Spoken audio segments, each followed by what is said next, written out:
Assalamualaikum warahmatullahi wabarakatuh.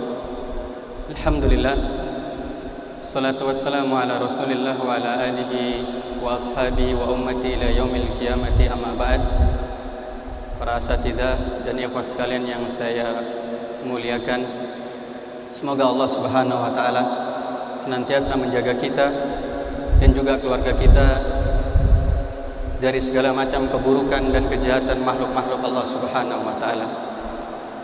Alhamdulillah, kita bersyukur kepada Allah Subhanahu wa taala pada siang hari ini kembali kita dimudahkan oleh Allah Subhanahu wa taala untuk duduk mendengarkan pembacaan kitab Riyadhus Shalihin min kalami Sayyidil Mursalin yang ditulis oleh Al-Imam Yahya ibn Sharaf An-Namawi rahimahullahu taala. Kemudian salawat dan salam semoga tercurah limpahkan kepada Nabi kita Muhammad sallallahu alaihi wasallam, pada keluarga beliau, pada para sahabat dan juga kepada umat beliau hingga datangnya hari kiamat. Para ikhwah sekalian, semoga dimuliakan dan dirahmati Allah Subhanahu wa taala.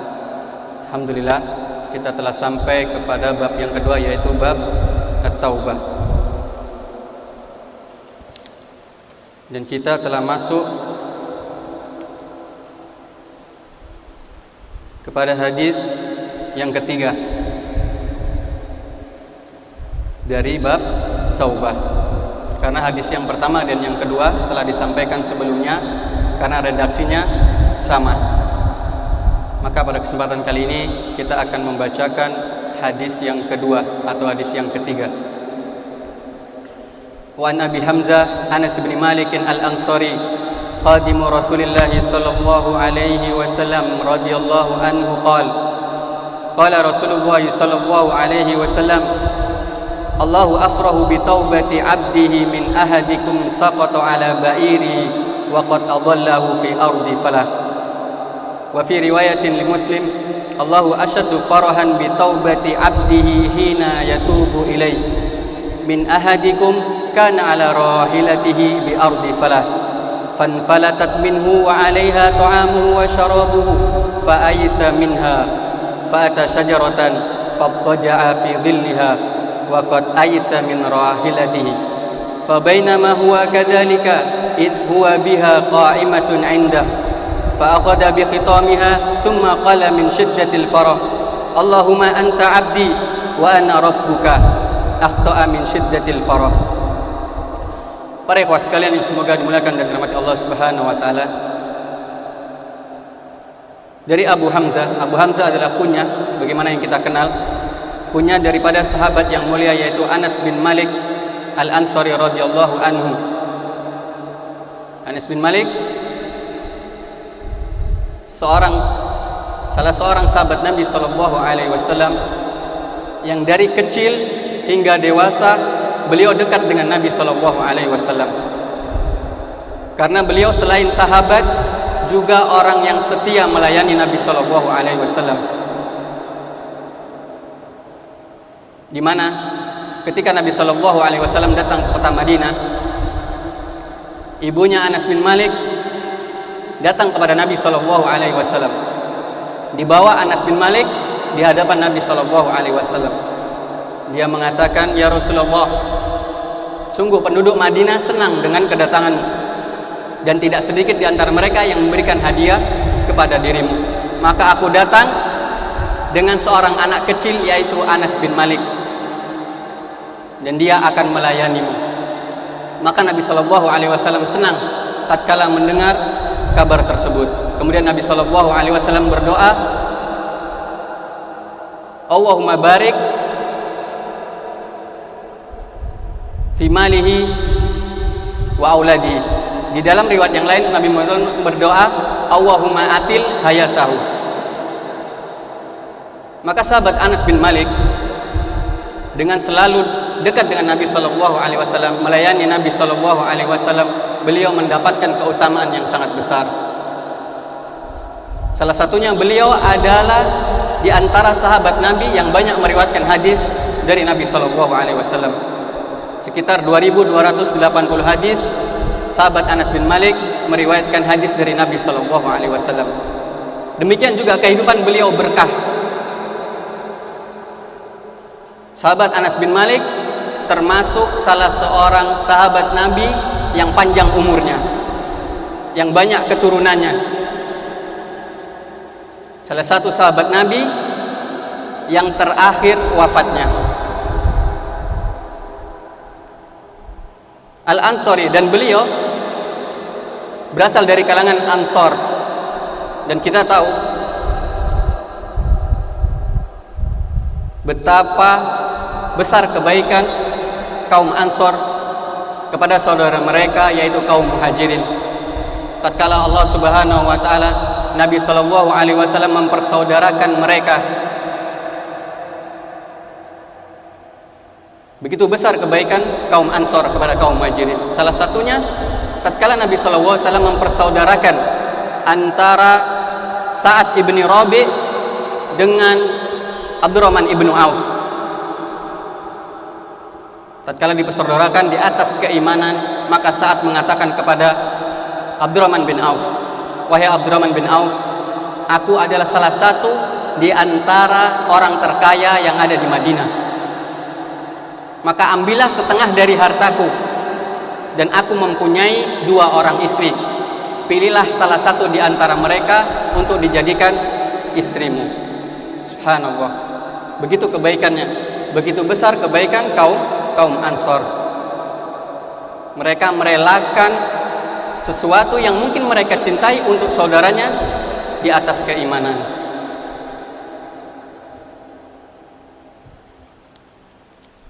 Kemudian beliau berkata, Rasulullah sallallahu alaihi wasallam bersabda, "Sungguh Allah Subhanahu wa taala lebih gembira dengan taubatnya seorang hamba daripada kegembiraan seorang dari kalian yang menemukan untanya setelah ia menghilang tersesat di suatu padang pasir yang luas."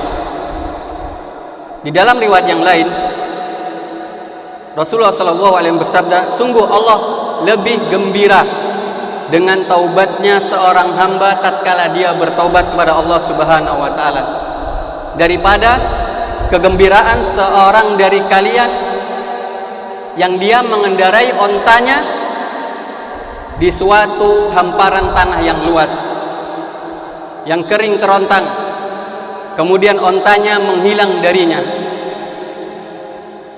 Bayangkan tatkala kita sedang melakukan perjalanan di suatu tempat yang sepi, sunyi, kemudian tiba-tiba tunggangan kita hilang. Tentu itu akan membuat kita merasa kebingungan.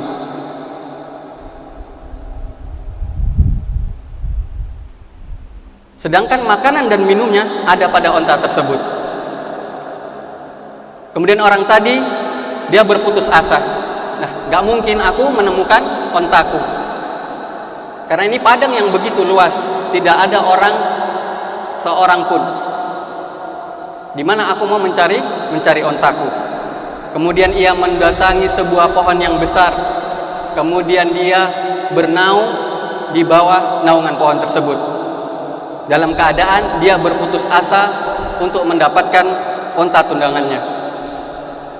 Kemudian tiba-tiba onta yang hilang darinya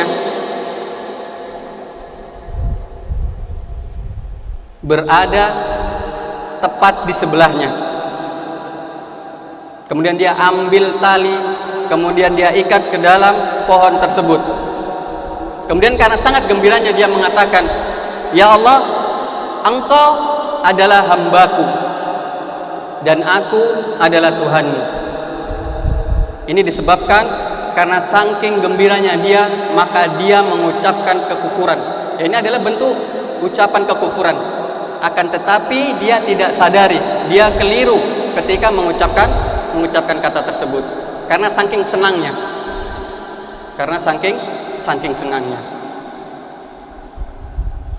Ya, maka sisi pendalilan dari hadis ini adalah ketika Allah Subhanahu wa taala lebih senang melihat taubatnya seorang hamba.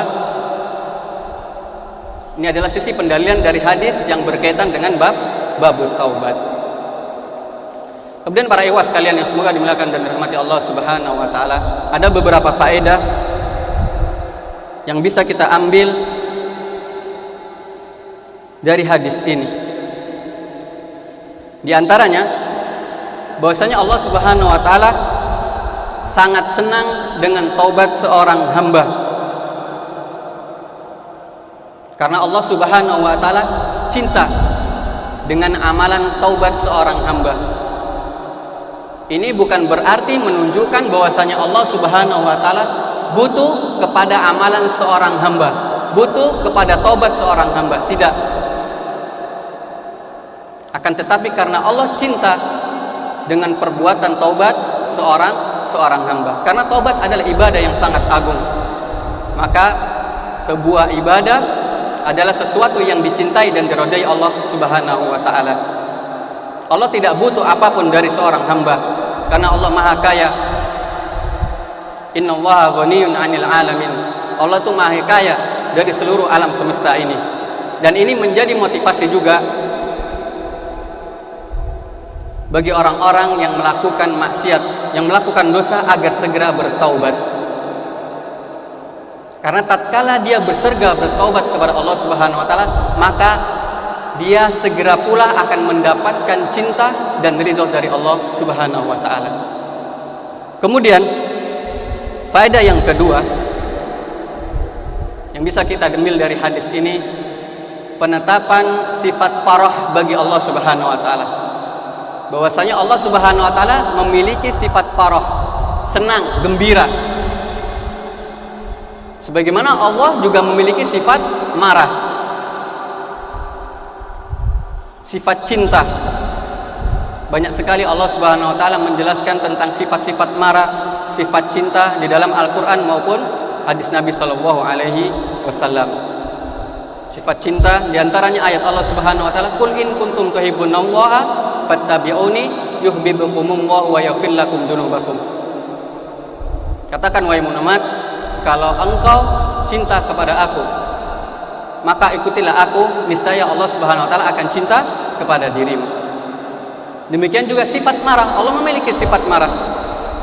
Di dalam hadis Nabi sallallahu alaihi wasallam bersabda, "Inna rahmati ghalabat ghadabi." Sesungguhnya rahmatku mengalahkan marahku. Ini menunjukkan Allah memiliki sifat marah. Akan tetapi yang perlu diingat, sifat Allah Subhanahu wa taala tidak sedikit pun sama dengan sifat makhluknya. Ini yang perlu harus kita pahami. Sifat Allah Subhanahu wa taala tidak sedikit pun sama dengan sifat makhluknya. Makanya Allah Subhanahu wa taala berfirman, "Laisa kamitslihi syai'un wa huwas samiul basir." Tidak ada sesuatu apapun yang serupa dengan Allah Subhanahu wa taala.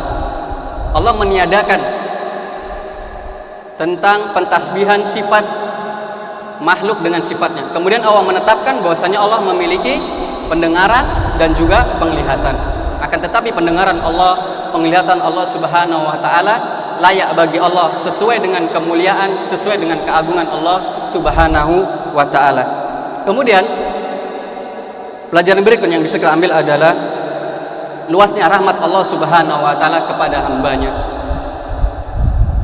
di mana Allah Subhanahu wa taala tidak menganggap, tidak memperdulikan dosa hambanya tatkala bertobat kepada Allah Subhanahu wa taala.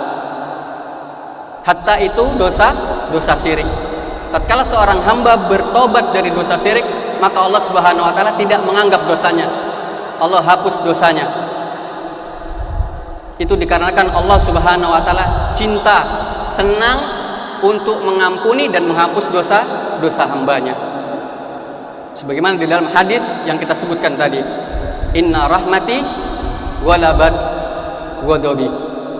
Bahwasanya rahmatku itu mendahului kemarahanku. Kemudian pelajaran selanjutnya yang bisa kita ambil pelajaran dari hadis ini, bahwasanya orang yang melakukan kekeliruan tidak sengaja, baik di dalam ucapan perbuatan, walaupun ucapan perbuatan itu mengandung kekufuran, maka tidak dianggap dosa oleh Allah Subhanahu wa taala. Sebagaimana hadis tentang hadis ini, di mana laki-laki tadi saking senangnya dia tidak sadar lisannya mendahului hatinya. Dia mengatakan bahwasanya Allah adalah hambanya dan dia adalah Tuhannya. Ini adalah perkataan kekufuran.